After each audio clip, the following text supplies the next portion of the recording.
The Red Sox Yankees series, it just got better. If we thought game one was good, game two was even much better.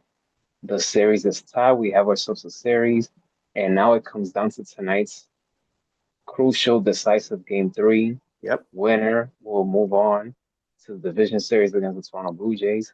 Loser takes a trip to Cancun. Jason, What's up? take it from there, man. To, What were your w- thoughts yeah, about no, this game? This we've was flat out unbelievable. well, we've had two fantastic games. So you got your money's worth, that's for sure. And Yankees did what they had to do. Like you and I discussed yesterday, they had to get some runs early. They did right off the bat. Rice hit a two-run homer. You got a pretty good pitching performance from Rodon. He gave you 6 innings. Not great, not terrible. Um, Yankee bullpen was good. 3 scoreless innings was very important. Kept the Red Sox off the board when the game was tied. And Wells got the big hit. Chisholm came home and scored, and Yankees would have held on. Bernard had a good ninth inning, shut the Red Sox out, and they got themselves a well deserved win, in my opinion. Much better game for the Yankees. And real quick, I want to mention Cora with the quick hook, only having his starter go 2 and 1/3 innings. I think 2 innings, and maybe he got an out in the third. Quick hook from Cora, not what I would have done, but he used 7 pitches yesterday, so that's a lot of pitches to use. I mean, if you don't need to, but it worked. The game was right there for both teams, and they held on. The Yankees held on for the win. Rodon, he did what he could. The only mistakes that he made was to Trevor Story and and throwing bats to first base. But other than that, and he almost ruined it in the seventh. But Boone did the right thing to take him out with his first and second in the seventh. I did like one thing that Aaron Boone did, and that was in the sixth inning. After Trevor Story tied the game again with a home run, he came out and Rodon. Supposedly, it was one of those situations where Rodon said, like, let me stay. But from me watching it, I looked at it as of, he was settling him down, calming him down. And I just like that approach by Aaron Boone. And the fact that he stuck with him for it to get that done was great because it ended on double play that inning in the Right, sixth. right. Trevor Story is someone that we both agree that needed to step up for the Red Sox. And he stepped up in game two. And he was about to have his third home run, which would have been a grand slam to center Right. field, but he missed it. He He came missed it. short. It looked like he And hit it at first, and then you seen was it Grissom going back, and I was like, and he got it at the warning track. It wasn't at the wall, but he it wasn't a home run, that's for sure. He gave it a good ride. Anthony Volpe, game one, he did it with the bat. Game two, he did it with the glove. He made some tough throws to first base that not too many good defensive shortstops would have done it. And so from a defensive standpoint, I give him credit for game two. Aaron Judge, I like the fact that he put the ball in play. He didn't rely on the home run. He put the ball in play twice. The second time, which he got an RBI, Right. Yankees That's got him. caught a break because Durant he dropped the ball. 99% of the time, the an outfielder will catch it. And the Red Sox, they're a good outfielding team. So that played a factor in the game. Yankees took advantage of it, scoring the third run of the game. I think he misjudged it, Duran. I think he sort of he thought it was not going to fall that fast, and he sort of like went to like one knee, and he sort of like misplayed it. I think that's what he said after the game too. Jazz Chisholm Home Jr. I'm not the biggest fan of him, but I give credit where credit's due.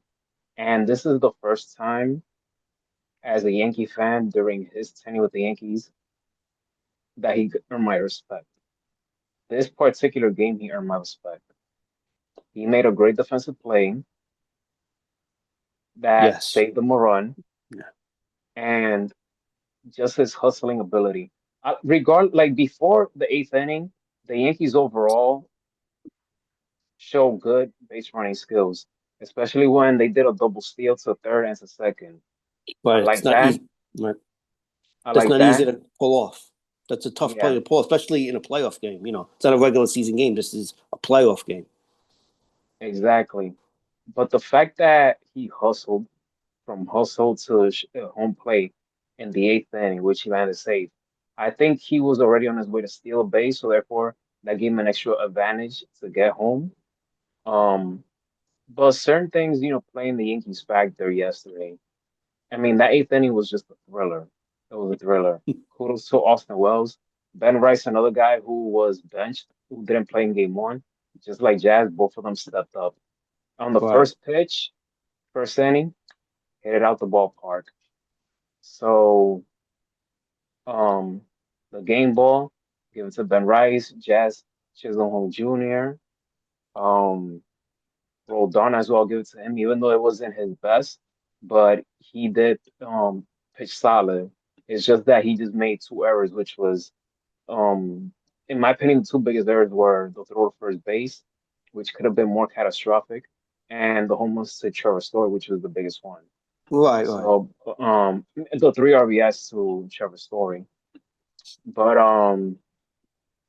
the good thing for Right. the Yankees is that they didn't see Aroldis Chapman in this game. You avoided Chapman. Right. So because he's been lights out, we gotta say it. Yeah, we gotta give him That's how credit. it Yep. is. No, he's been good the whole year. But this was a good game, Jason. Like I told you the other day, this is the best and the most exciting Red Sox Yankee playoff series since 2004. Not even 2018. 2018 was straight up boring and it was Yeah. redundant. But we in the wild card series, exciting, exciting. Game two topped game one in my opinion. Yeah, no, and I'm just gonna piggyback on some of the stuff you said. Rodon, Boone gave him 92 pitches. He did his job. He did his job, and he pulled them out at the right time, in my opinion. I know we worried about the Yankees bullpen, but like they were good. They were good last night. You got to give them credit when credit's due. And Chaz Chisholm, he's a hustler. He's a competitor. He's gonna bring that hustle mentality. He can run. He can play defense. He has some pop in his bat. So he's an important play for the Yankees. And I think that he should play regardless of lefty righty. We discussed that yesterday. I'm a manager. If you're going to play for me, you got to be able to at least have decent splits against the other. If you're lefty, you got to be able to hit the lefty pitch or some. Got to give me something. If not, you're not an everyday player, in my opinion. But um, you know, Chisholm, he's a good player. He's a good player. I like him a lot.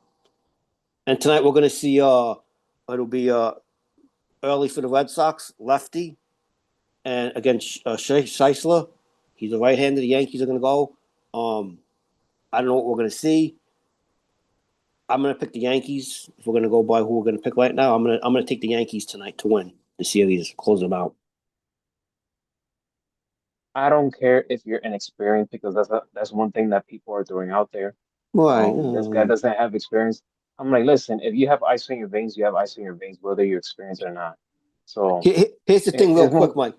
Yeah, you could just even if he struggles, this is going to be this is the elimination game. So both managers are going to go to the bullpen quick. So it's not going to be like, oh, we're going to let him give up 5 runs and that'll be it. And that's not going to happen. If he's struggling, in the first or second inning, he gives up 1 or 2 runs, he'll be out by the third inning, and that goes for early too. So we'll probably see. I don't want to make predictions on how long they're going to go, but more than likely it'll be a bullpen game, and I have a feeling the game will be decided later in the later innings today with both teams' bullpens deciding who is the victor tonight.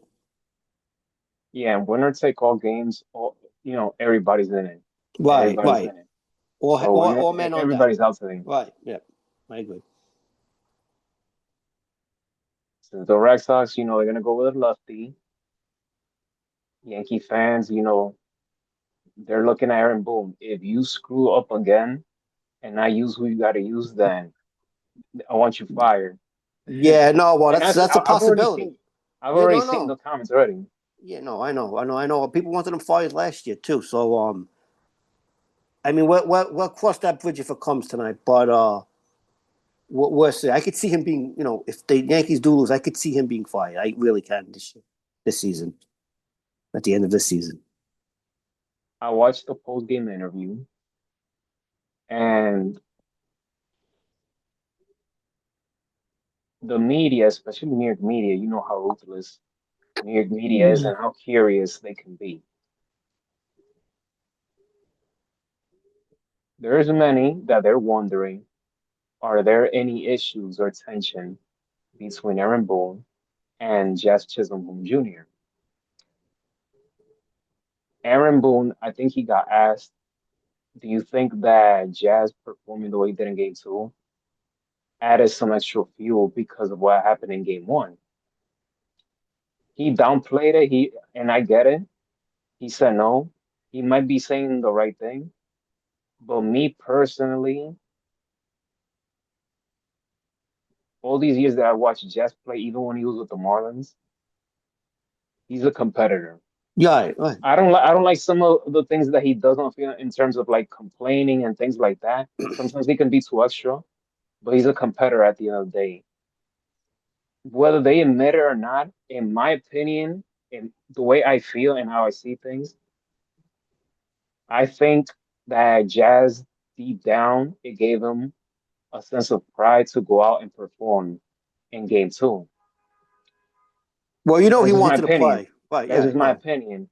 Now they asked Jazz, do you think is there any issue like between you and Aaron? I'm paraphrasing. Is there Right. any issue between you and Aaron? And he said like no. I like playing for Aaron and I'm just paraphrasing. You're right, right, right. So obviously you don't want distraction, especially when it's a winner take all game. But I personally think that Jazz felt that he got shortchanged for not getting played in game one. And that again, Right. when you're a competitor and you feel like you're not giving a fair shake, what you're gonna do? You're gonna say, I'm gonna go show you. So that's You just you my know that opinion. could I could be wrong, but the situation, but again, knowing Jazz and his competitive nature, I think he wanted to play in game one. right. So, and a lot of that was only just because they were doing the whole lefty righty matchup, with the lineup. That's pretty much where that all came from. So, I don't think we're going to see that tonight. Early's a left-handed pitcher for Boston. If he starts, he's scheduled to start. So, in my opinion, they're going to go with who they think is playing the best tonight. I don't think we're going to see any of that. I don't think Rosario's going to play. I think we're going to see the same lineup as we've seen last night. That's what I would guess. I don't. I think Chad will definitely be in the lineup tonight, and they're gonna go with whoever they think could win. I think that's how it's gonna play out with the lineup tonight. That's what I think that was all about. All right, so you said, the Yankees will win tonight. I must stick my guns and I say that the Red Sox will win game three. Okay, you know it's But the possible. fact but like I always say, the fan of me, I want to be proven wrong. But I'm a person that likes to call I it hear how you. it is. So we already said that. Now we have two other games today that will be much more earlier. We have Detroit and Cleveland at 3, and we have San Diego and Chicago at 5. Who do you have for Detroit and Cleveland? Right. So I don't know if I mentioned it yesterday or when we did our last podcast, but I'm picking Detroit and I'm picking San Diego. Even I know they're both devote teams, but I'm picking them because I just think that they're overall better teams. Overall from in lineup wise, starting pitching wise, bullpen wise. I think both teams will find a way to win. Especially Detroit. Chicago. It's in Chicago. It's at Wrigley Field, so that'll be a tough accomplishment for San Diego. They did it to the Mets a few years ago in the wild card, so I don't think they really would pretty a lot of the same players. So I think that I have a good feeling San Diego and the Padres are going to win tonight, and Detroit Tigers are going to win. Those will be my picks tonight. If the Dodgers want to play the Mets and beat them too, that would be fun too. They should have the Mets come, and then they could beat them, and then they can so they have no complaints for that too. So that make everyone feel better. That's just my Okay. comedy. Oh my God.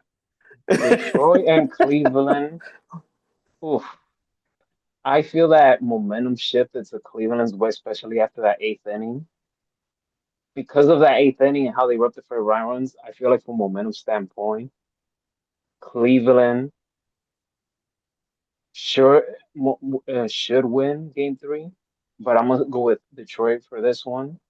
Sorry to my fellow Cleveland Yeah, no, fans, it's not personal. and It's not personal. I have a cousin in Cleveland who went to the game by the way yesterday. So, but It's nothing personal. That's just my yeah, I want Cleveland to win, but something tells me that Detroit's gonna win game three. As for the other one, yes, I'm gonna go with San Diego. San Diego, in my opinion, they arguably, and I repeat, arguably have the best bullpen going into the postseason right now. right. Yeah, Mason no. Miller, that guy is filthy. He is filthy. He has combined for 8 strikeouts in games one and two. Chicago can't seem to touch him. And Well, we know but because yeah, the Mets wanted him at the trade deadline. That's who they wanted, and they wanted him and possibly Severino. But from what I found out or what they've saying on some of the blogs and stuff was that, or in the newspaper too, that they wanted a few of the Mets prospects, and the Mets were unwilling to deal those guys to Oakland. That's why those guys went to San Diego, and the Mets wound up getting the guy from St. Louis and Cedric Mullins, who was horrendous, and the other pitcher they got from the Giants or whoever they got him from. But that was some inside information on that too. But Mason Miller is one of the top relievers in the game, if not the top. yeah, man, he just been lights out. And San Diego, their big boys needed to step up, and Manny Machado was one of those big boys that finally Right? stepped up. Mm-hmm. Huge 2-run home run, and I'm looking forward to game three. That's a fascinating series right there. Yeah, all the game, like I said, all the games were are close. Any of the teams scored. The only team that I had doubt was the Dodgers and the Reds. I know the Reds put up some runs, but their pitching failed them. But all the three other series have all been fantastic, and we're going to have a fantastic ending tonight with all three games going to the deciding game to go to the next round.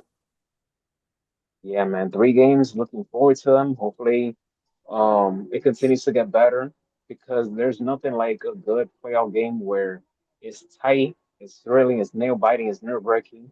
There's nothing like it. So, day one was good, but day two was even better. Let's see if day three today Oh, it'll will be good. eclipse yesterday. It'll So, be looking good. forward to those 3 games. Yep, no, absolutely. The Yankee Red Sox game is going to be sensational, I think. So I can't wait for that later on tonight.